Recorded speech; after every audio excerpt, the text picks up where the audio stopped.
Hi, everyone. I'm Hilda Vega. I am Hispanics and Philanthropies Director of Philanthropic Practice. I have long dark hair, I am light-skinned, and I am wearing a blue top and purple glasses. Like all of HIP's conversations, we do our best to provide our speakers with various options to be able to speak in their preferred language. So today we have Spanish language interpretation, and the instructions will be showing up on one of our slides for folks who need to access that information. Today, I'm very excited to welcome you all to our book charla, spotlighting Solito Solita, Crossing Borders with Youth Refugees in Central America. This is our 9th book charla, and it's part of a series that started in 2020 as a space to be able to highlight Latinx storytellers. In addition to my own work with HIP, I'm also a proud board member of Voice of Witness. Val is our co-host for today's charla and a leader in amplifying the voices of people impacted by and fighting against injustice by using the power of storytelling. We are joined today by Voice of Witness staff and 2 narrators from Solito Solita who will be sharing their stories of migration in honor of World Refugee Day, which this year is taking place on Monday, June 20th. Today's conversation is deeply important to HIP and our work because we work in partnership with and in support of migrants and refugees across the Americas. Our migration program in particular provides financial and capacity building resources to grassroots NGOs across the region who work with migrants and refugees, and especially the ones who have a hard time finding appropriate services. And by this, we mean women, children, indigenous people, Afrodescendiente migrants, LGBTQI+ migrants, and others who tend to be more vulnerable to discrimination along their journeys. For folks who have not read the book that we are talking about today, we will be sharing a link so that you can access the book and related resources. It shares stories of 15 young people who traveled to the US from Central America by themselves for different reasons, and each with different experiences along the way. While the book itself was published a few years ago, really very little has changed in terms of the experiences that people go through when they migrate to the US. And in fact, one of the reasons why storytelling is so important is because it transcends policy and it reminds us of the human lives that are impacted by policy action or inaction. Also, when done properly, storytelling changes our understanding of issues like migration, because when we hear directly from people experiencing migration, it is a very different thing than reading about it in the news or getting it from sources where people are really treated more like numbers. Javier Zamora, in the foreword of the book, talks about the work of Edwidge Dandicat and Jose Antonio Vargas and finding guidance in the work of other migrants, noting, in them, I found bits I needed to hear, advice on how to stay truthful, advice on how to dictate how I want to be seen. I'm pleased to welcome Dao Tran, the managing editor at VOW, to guide today's charla with us. Dao is passionate about democratizing media and uplifting seldom heard stories. She's a managing editor with Voice of Witnesses book series, and before joining VOW, she was the senior editor at Haymarket Books. Dao, welcome. Thank you so much, Hilda. Just a quick brief introduction to myself, Val's work, and then I'll pass it over to Luz and Christiane. I just wanted to note that I myself am also a refugee. I came to the United States as a young child with my family fleeing from Vietnam. We left Vietnam in an overcrowded fishing boat and were picked up by a giant Danish freighter. We spent months in a refugee camp in Hong Kong and finally arrived in a military base at Fort Indiantown Gap in Pennsylvania. So I'm deeply thankful that I get to work at Voice of Witness and bring attention to those marginalized in our society, including immigrants and refugees, and not just to bring attention to the injustices surrounding people impacted by these issues in migration, displacement, and the criminal justice system, but that we actually uplift these stories in their wholeness, that we center the narrators themselves, and most importantly, highlight the work that they themselves are doing as agents of transformational change. So as Hilda mentioned, Voice of Witness is an oral history nonprofit. We try to advance human rights by amplifying the voices of people impacted by and fighting against injustice. We're driven by the transformative power of the story and by a strong belief that to have an understanding of systemic injustice would be incomplete without deep listening and learning from the people with firsthand experience. So through our oral history book series and our education program, Val amplifies these unheard voices, teaches ethics-driven storytelling, and partners with human rights advocates. So in this charla, we will explore with two of our narrators from Solito Solita how ethics-driven oral history can actually be a liberatory methodology, one that embodies an intersectional approach to storytelling. Luz will read an excerpt from her story, and I'll read from Christian's, and then we'll discuss some of their current and future work. So I'd love to have them briefly say hello now, give a little visual description of themselves and where they're calling from. And then I'll give a slightly more detailed intro to each of them a bit later before they read excerpts from their narratives. And then I'll say a little bit more about Val's approach. But first, oh, I forgot to give a visual description of myself. I have a round face, long, dark, straight hair, Asian woman in my 40s. I'm wearing a light green seafoam shirt. And with that, I'd love to turn it over to Luz to introduce yourself briefly. Hi everyone, my name is Luz Hernandez, and I use Soledad Castillo in the book Solito Solita. I identify as a Latina woman wearing a long shirt with a long hair. Yeah, and I'm so excited to be here today. Hello everyone, my name is Christian Diaz. I'm wearing a black t-shirt.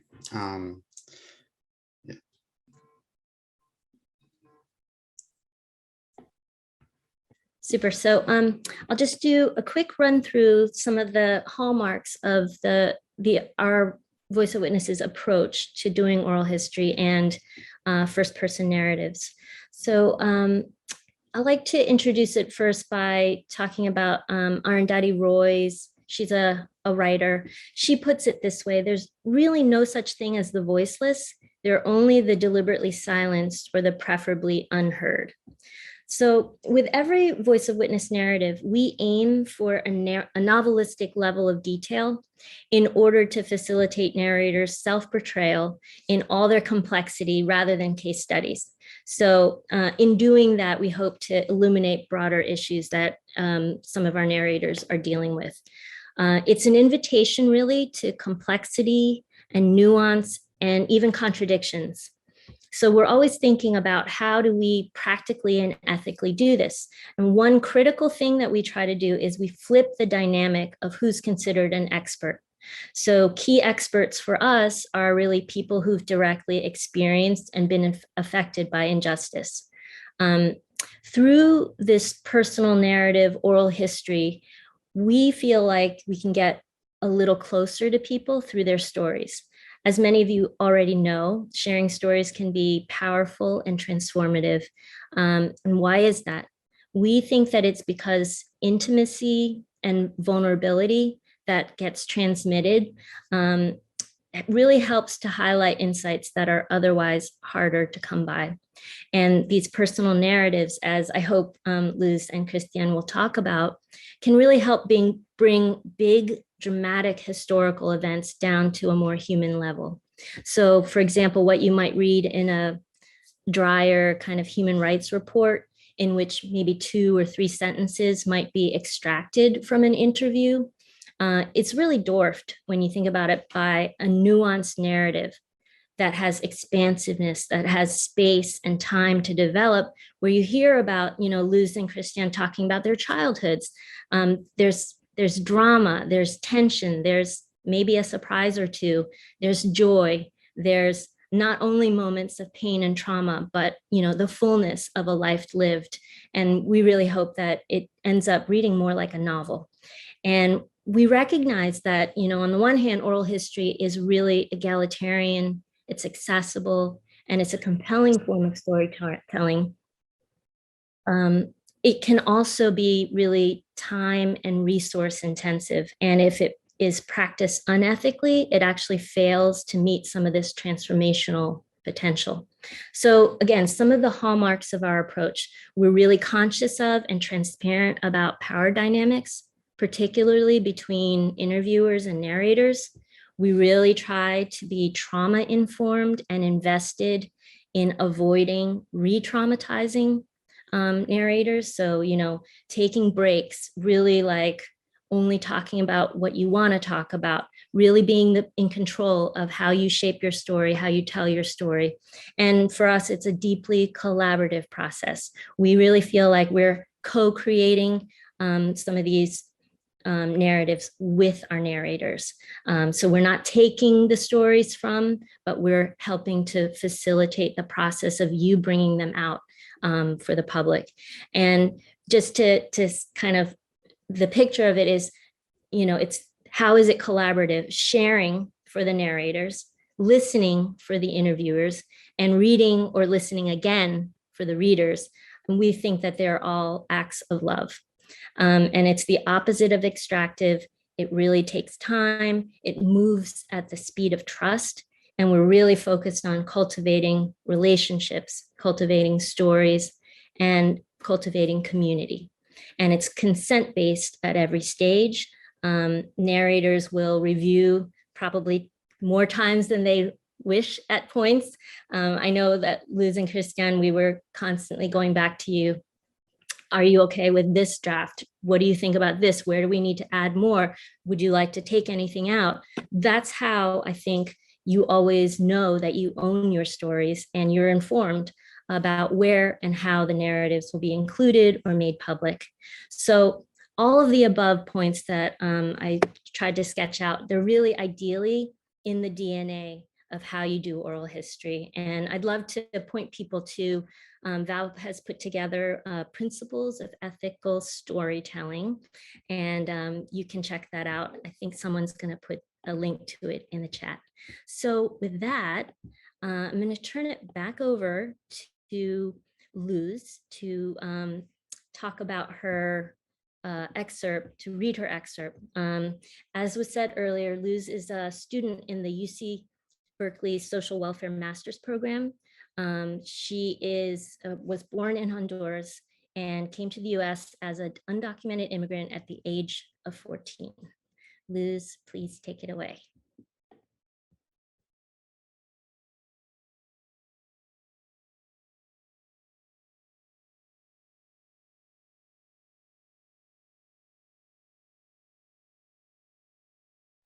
Luz, I think you're still muted.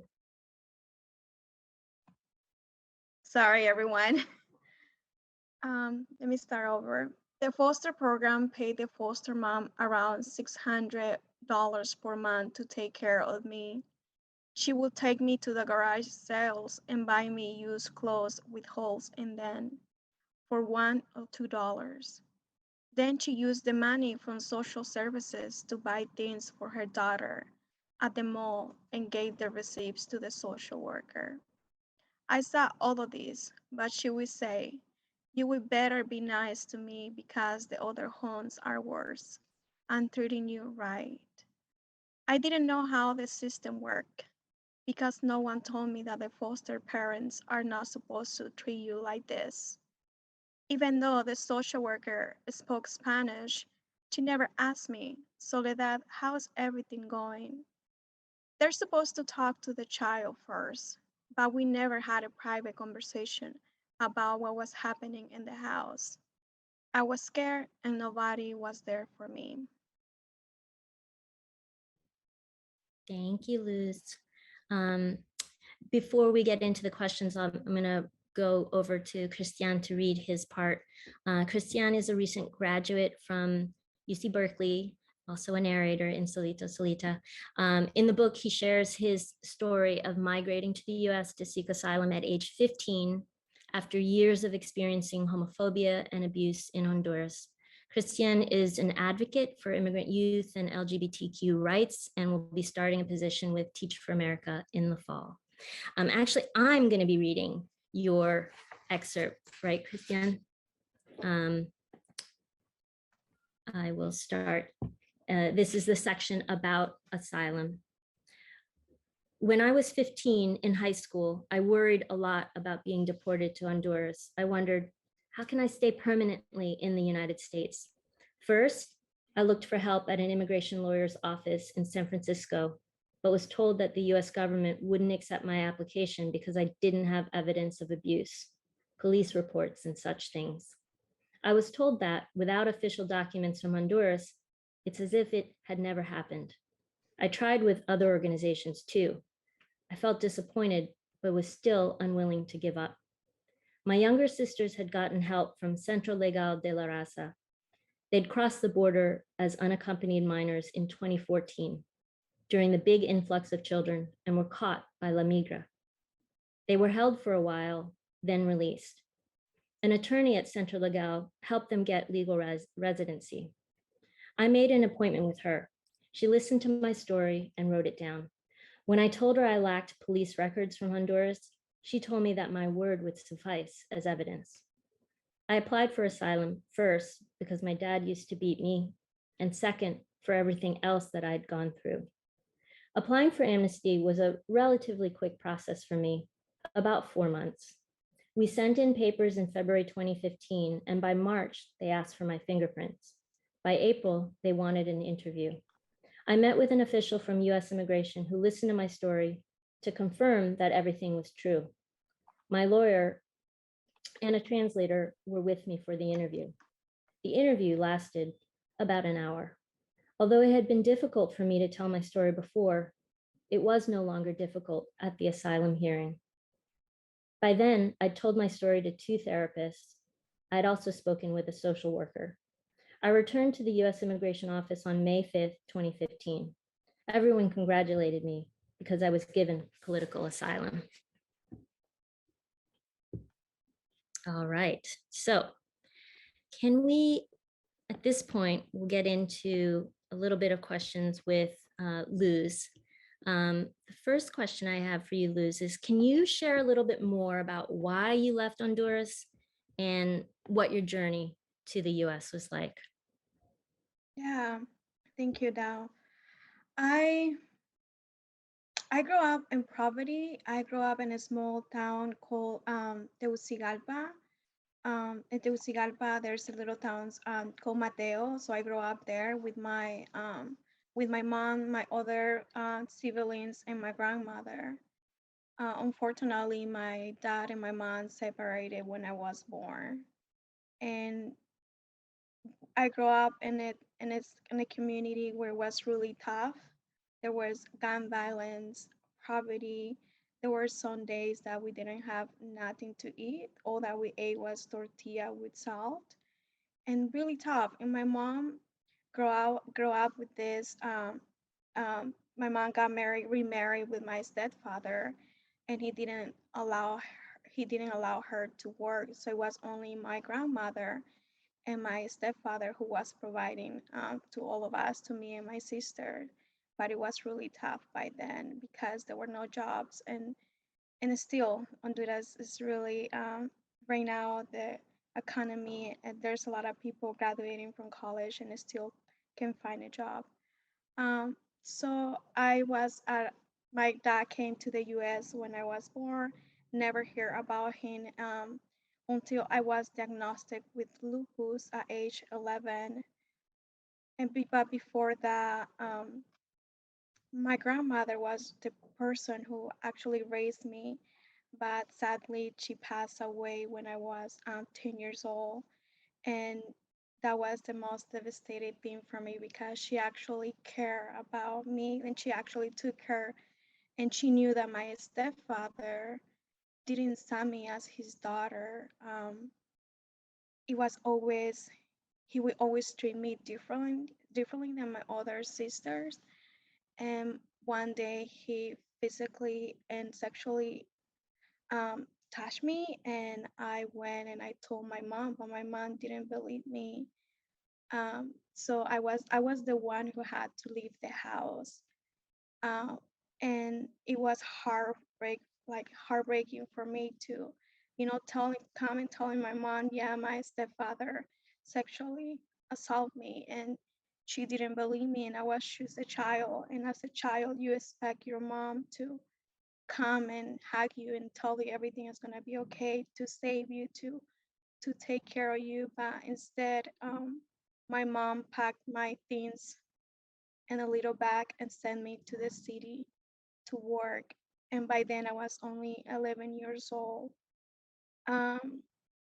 When I was working in the city, when she sent me to work in the city, I got misdiagnosed with lupus. I was in the hospital for almost 2 years. I lost my hair. I was taking 15 pills a day for a year. The doctors told my family that I only have a few months left to live. So I lost my grandmother. I got sexually assaulted by my stepfather. By then I didn't, and I was sick. So by then I didn't have any inspirations to continue living. And I would pray because I was suffering. I was suffering for the medication that I was taking. I lost my hair. So every day, every night, I would pray to God, like, please, I don't want to wake up tomorrow because I was suffering too much.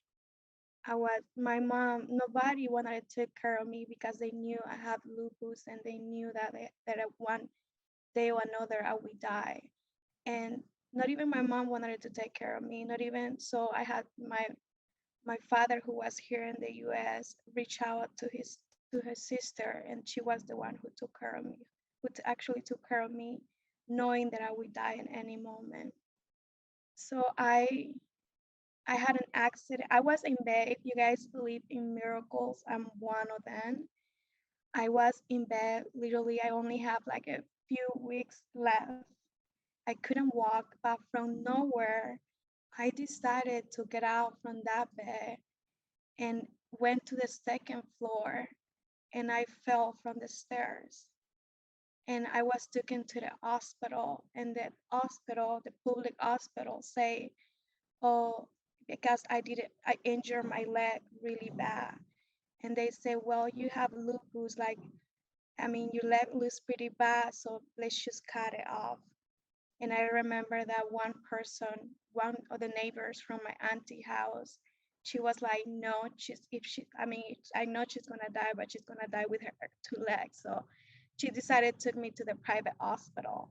And in that private hospital, they discovered that I never had lupus, that they misplaced my file with another patient. And I was taking pills and I was in the hospital going through treatments and I didn't have lupus, but all the medication that I was taking, made the side effects, and I was literally, the pills was killing me. So I also believe in miracles. I guess that was not my time.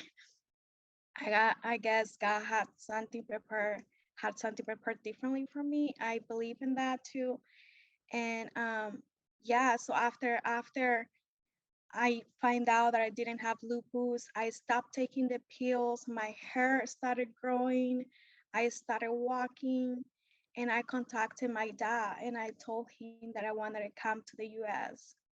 I didn't want to come back with my mom because she was still living with my stepfather and she didn't want me back when I was sick. So I felt that I had my sisters, and even though it broke my heart, leaving my sister behind, I knew that I couldn't come back home with them.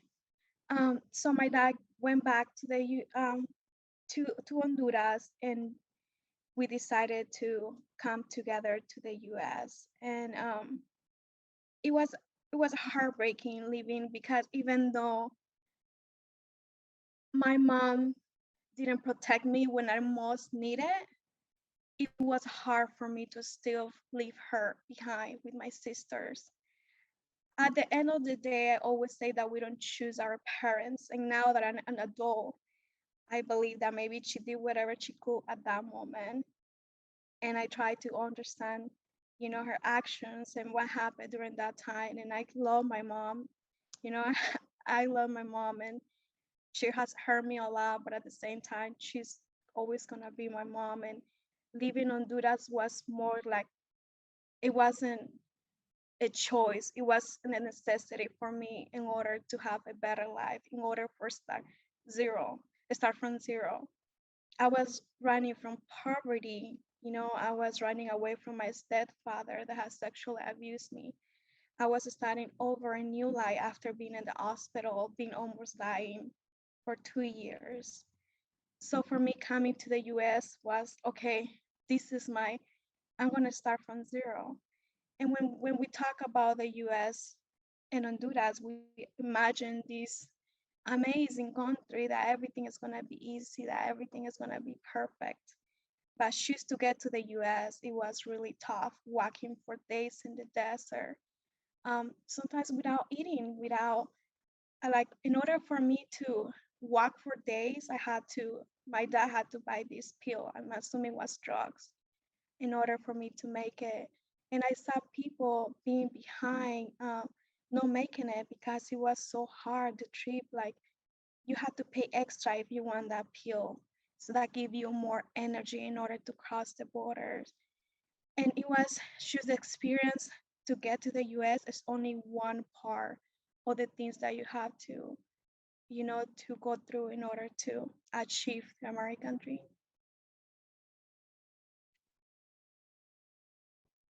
Thank you so much, Luz. Um, Christian, can I ask you a similar question? What was it that caused you to leave Honduras, and what was your journey to the US like?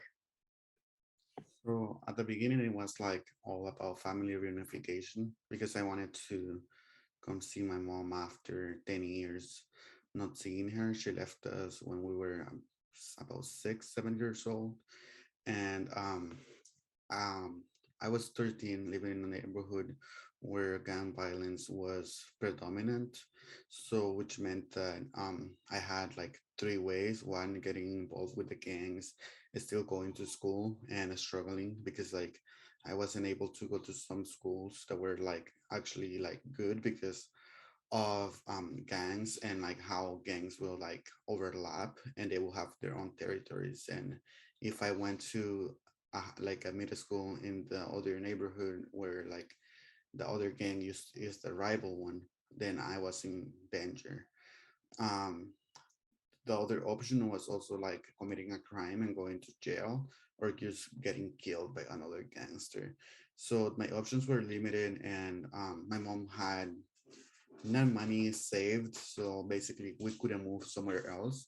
And moving three minors somewhere like in Honduras, we could move to somewhere like in a little town, but that meant paying someone every month to take care of us, and nobody was willing to. So I asked my mom if she wanted to bring me to the US. She said no at the beginning. Then I kind of threatened her and told her that I was gonna leave by myself, even if she didn't like it. So at the end, she decided to save some money. It took her a couple of months. By November 2013, I decided to leave Honduras. I was only 14. Um, I remember my aunt telling me not to look back, and I just like jumped on that bus to Guatemala. I got robbed by the Honduran police a few times. They wanted bribes because like I was a minor trying to leave the country. Also, like I didn't have a passport or birth certificate, so they couldn't prove that I was the person trying to leave.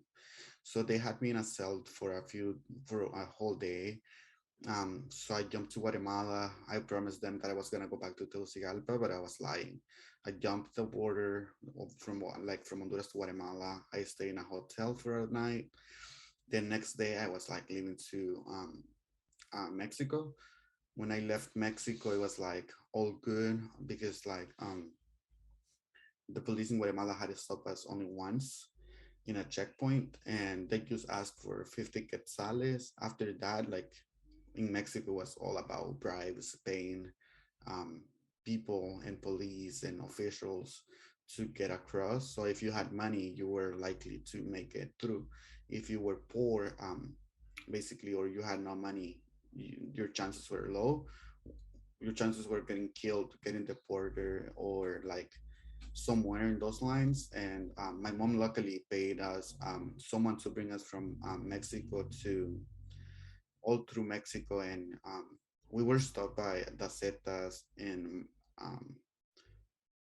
Tamaulipas, it was like we were about to get to the U.S. border through Miguel Alemán, and I remember like the Zetas coming to the bus at 3 a.m.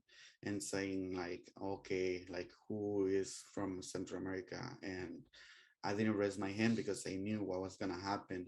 So another like person coming from Honduras, from the capital as well, he got off the bus and he was asked for like the actual password or passcode that they give you, and it was Mario at that point, and he couldn't say it, and he forgot. So he said that many of us were going on the bus along with him, and I remember going and like talking to the Zetas for the passcode, and I gave it to them, and they were super mad with the kid, and they wanted to kill him. And some other people, as I said it before, people who doesn't have like the money to pay the bribes, they got off the bus into a car, and they took them, the Zetas, with them. So maybe they were killed, or their families were like asked for money. um yeah. Thank you so much for sharing with us. I think at this point, we're going to switch into bringing Hilda back so that we can have conversation with all of us.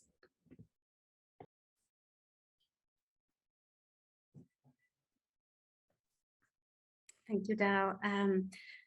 Also want to remind everyone, if you have questions, please put them in the chat or in the Q&A box so that we can also bring folks into the conversation, and also very curious just to see what people are thinking and the kinds of questions that you'd like to bring up as part of this conversation. But I think to keep this piece going with Christiane and with Luz, I think we would all just really love to hear more about how you hope that people are hearing your stories today, and what you would like people to learn from your experience. I guess for me, it's just to share a little bit more about what is behind when people immigrate to this country, right? We often like think that we should come here because we want to. I know many of us are forced because our circumstances back home. And I don't think nobody wants to leave their family behind. We have parents coming here, leaving their children behind. And now we had children also immigrating. And you should imagine the circumstances that they're living over there in order to, to put at risk their lives, their children's lives. And it's pretty bad. It's pretty bad in Central America. I'm talking about Honduras because I had come back since I came back here, and the situation is not getting better. It's getting worse. And it's just to bring our experience is for people to get a little bit more education for especially the people that are not from Central America, people that are like people that doesn't know exactly what's going on there, and just to bring our personal stories. I think just to educate others about, the situations back there, and hopefully because we have also people making policies, people that they don't have personal experience, making these policies about undocumented people, about Latinos in general, and we don't we're not part of that. So I guess it's like bringing awareness about more about our struggles and the reasons why we are immigrating, and hopefully we can touch those hearts from people making policies so we can have a better system for all of us. So I think that sharing my story was like one of the hardest decisions, but I knew that more people had the same experience, and as Latinos, we know that we all encounter so many struggles. And the first one is migration, and deciding to migrate from Honduras as um, um, it is so difficult. And also, like I remember in high school how other students will share their stories, and how difficult it was for them to leave their countries, and also how they got also abused by family members or some community members. And I was like, okay, so I'm brave enough to share my story, and that's why I did, because I know so many other people can relate to my story. And even if it is like through migration, through abuse, through domestic violence, any of the topics that were talked in the book, I guess like anyone will relate. And even if they don't relate themselves, they know someone who is struggling or who has encountered so many of those things. And I guess like talking about gangs and all that, how we struggle in Honduras with gangsters and crime every single day is like similar to the US. And I guess like gun violence is a huge issue. I live in Oakland. I hear shots every single day, and it's like getting all those memories back. And those are things that are not we're not capable of like preventing. Only if lawmakers do at some point.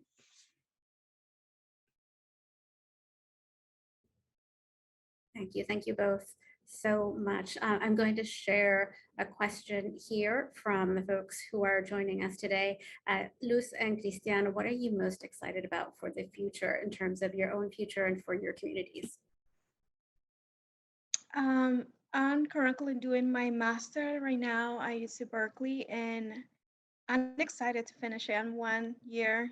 I need only more year to finish, and I'm excited about the knowledge that I'm getting. I had to say that I feel I recognize my privilege to have to be like to getting access to higher education, and I'm just getting more aware of things of how I can support back to the community. I'm yeah, I'm really excited. I'm really excited to finish my master's, to going back to the community and use my voice to help my community, especially my Latino community. For me, I was about to join Teach for America this fall, but I decided that I was gonna take a year off. So technically, I will be teaching middle school next year, fall 2023, and that's one of the my dreams, like getting to teach students. I remember like in elementary school in Honduras, I had a teacher. I didn't pass first grade back in 2005. So there was one teacher at some point that went and she sat with me and she taught me how to read, how to write, and how to even talk.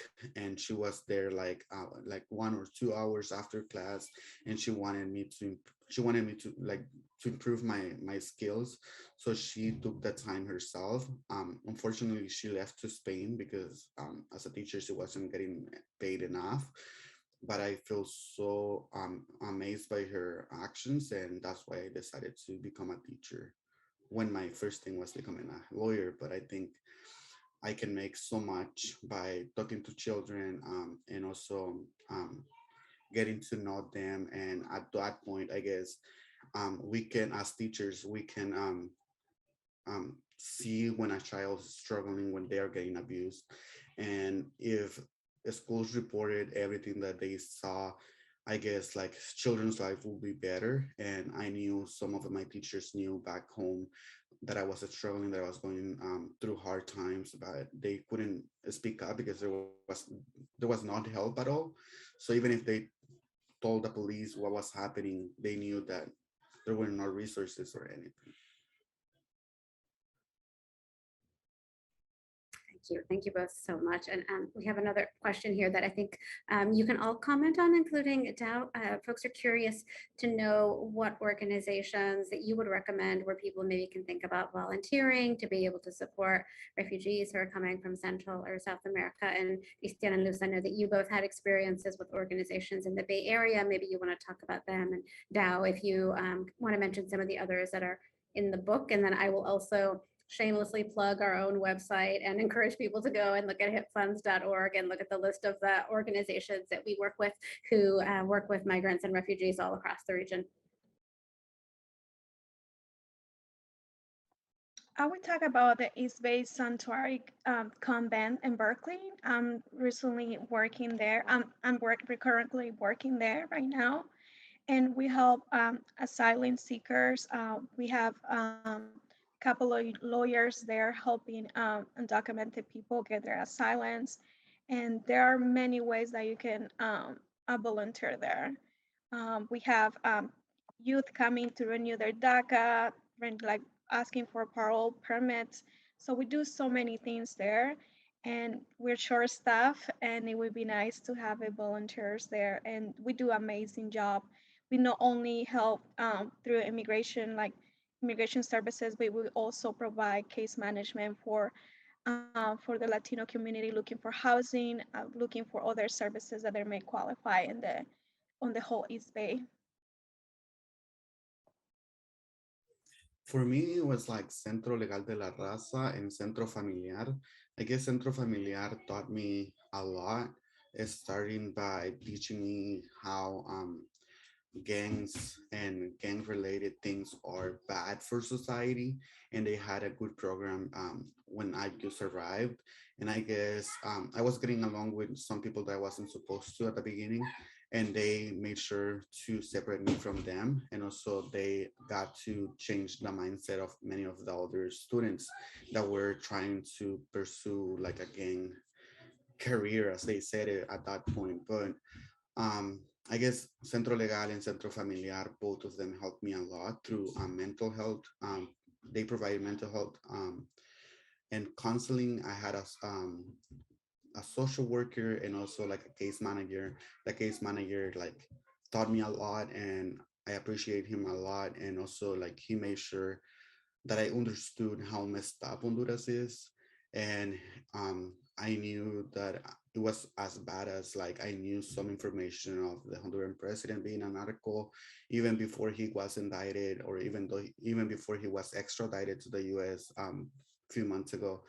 I knew how he would bring like bags of money to the neighborhood where I used to live, and the things he was doing. And I guess like he made me realize through Centro Familiar how messed up our countries are, and how much education needs to be given to many youth. As when I went back in 2019, I saw so many of my cousins, um, um, classmates, and as gangsters. And when I saw all of them, like it was like almost a 90% of his class, like all male like students, most of them in the streets with like firearms, and it was like disappointing.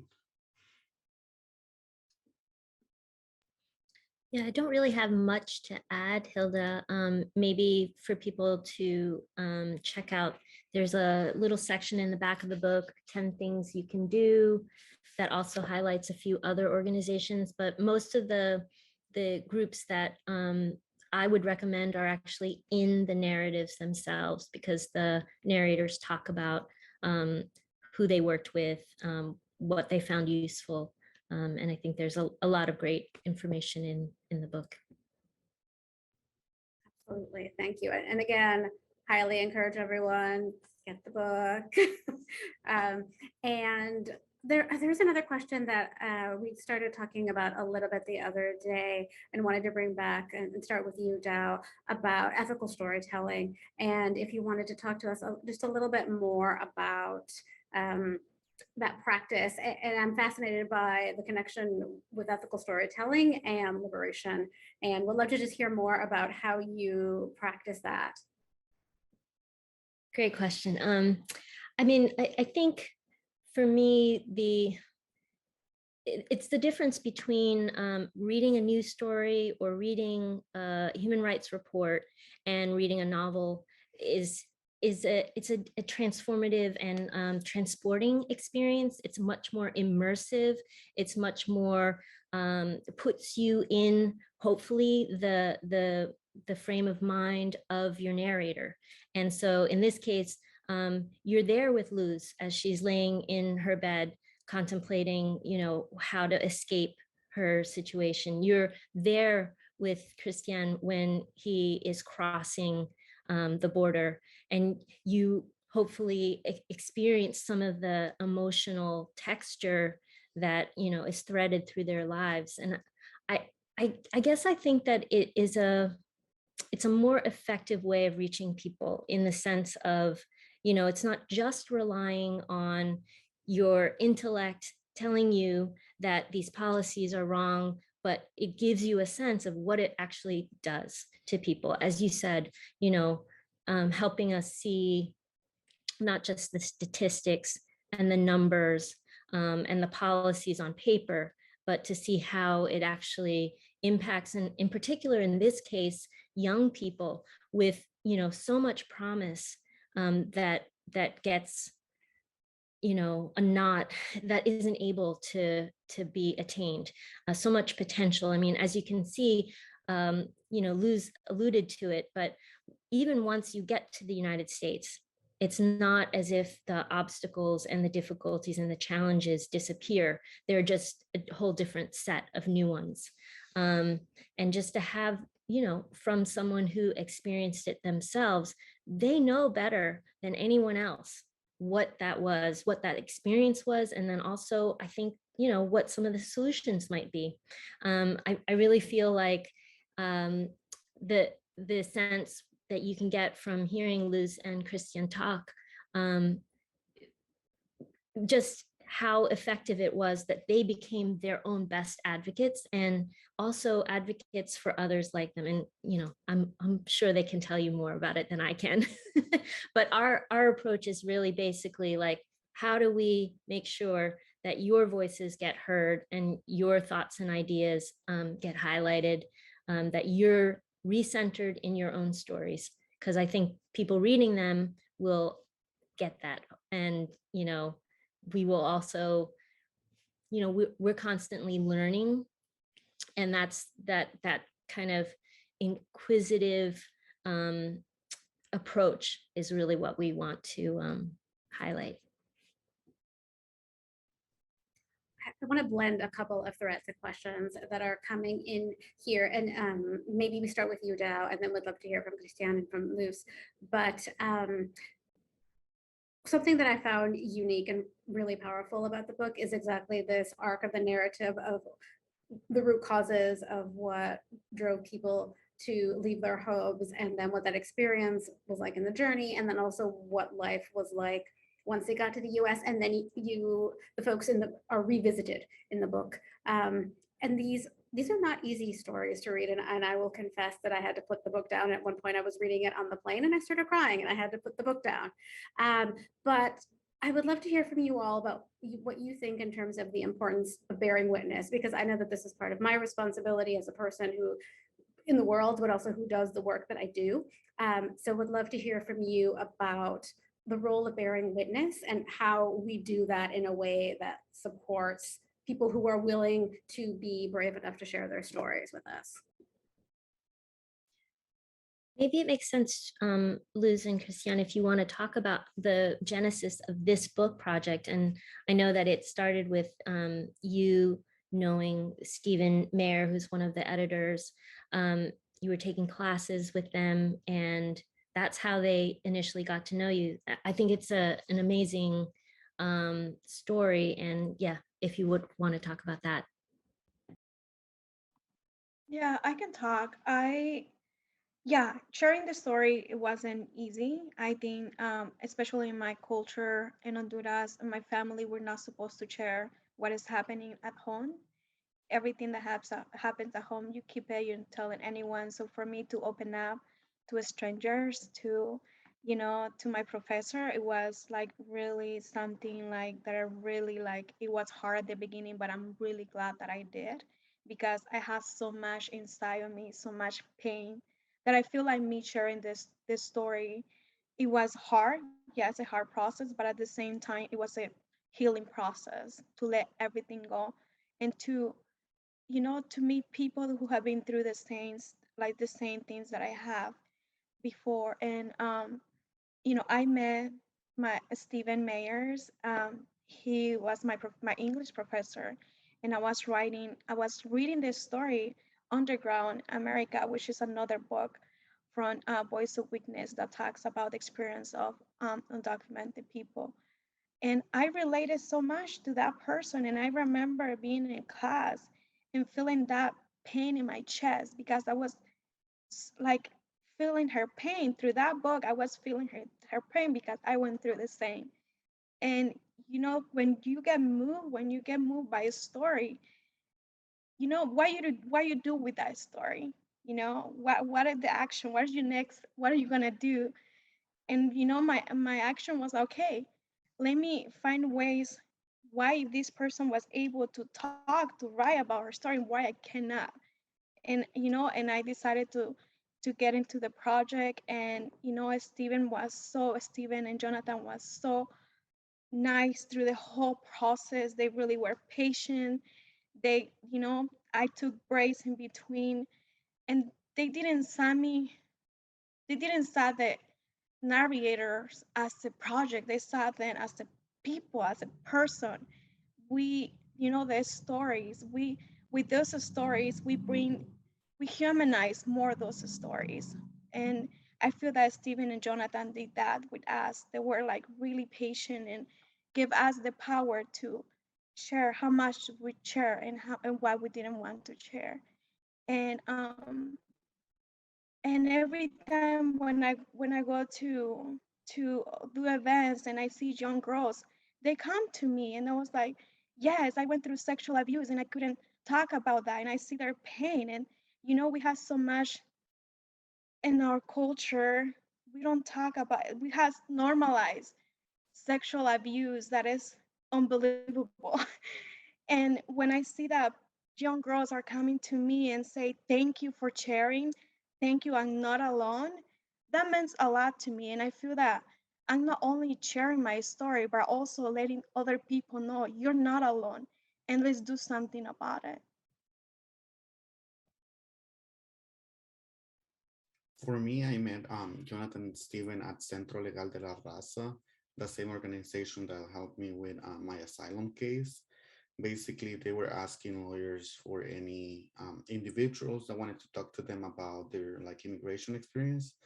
And I remember they proposed the idea of talking to them first. And I remember Jonathan and Steven were amazed when I was telling my whole story because I was like already open on telling them.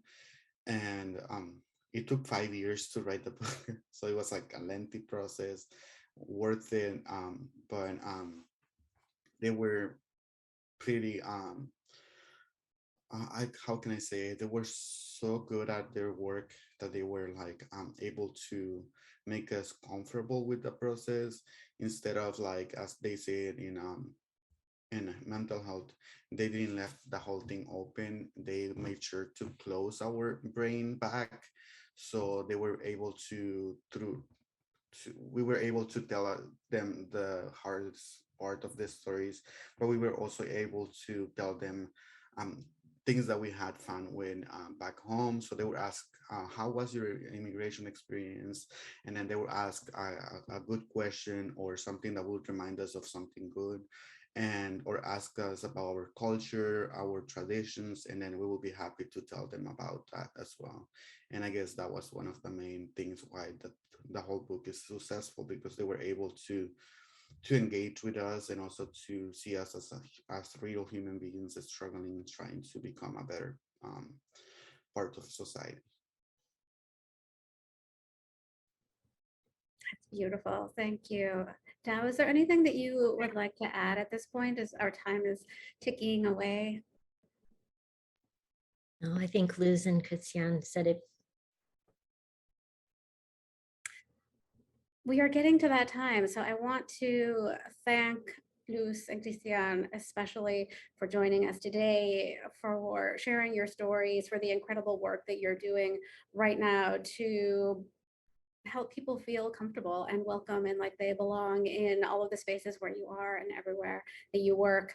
Thank you, Dow and Voice of Witness, for making this work possible and for educating all of us about storytelling and the role that we all have to play in our individual spaces and our individual jobs to be able to amplify and support folks like Luz and Christian and everyone who's featured in this book.